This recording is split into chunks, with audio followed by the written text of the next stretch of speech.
Back here tonight at 6, you know, as children, we probably all dreamed at one time or another about going to outer space, perhaps going to the moon or Mars, but in reality, only a few will ever travel beyond Earth's atmosphere. But one of those set to explore space is a Columbus graduate from Cedar Falls. KWWL's Taylor Vessel is live here in the studio, sharing the story of an astronaut looking to inspire those who could be the future of space travel.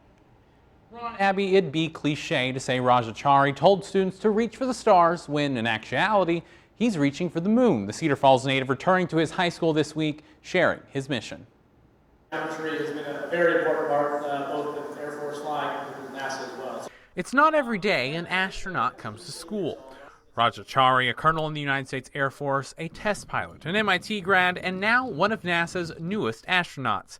But first, he was an Iowan. Definitely, Cedar Falls and Waterloo was a huge part of me growing up, a huge part of why I am, who I am today.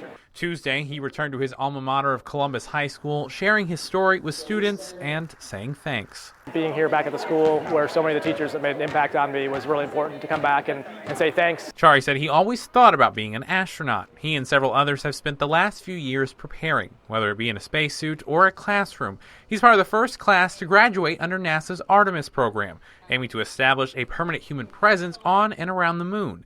The end goal, though, the fourth planet from the sun. To Mars. Chari hoped to appeal to the students to pursue careers in science and math, saying one of them could hold the answers to get to Mars. That I used to be sitting in their seats and let them know that it's anything they want to do is possible if they work hard and enjoy what they're doing.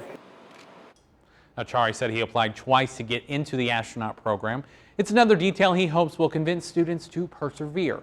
NASA's billing the Artemis program as a mission to the moon to stay. Ron, Abby. Taylor, thank you. Pretty incredible. And NASA says it aims to have the first mission to Mars occur sometime in the 2030s.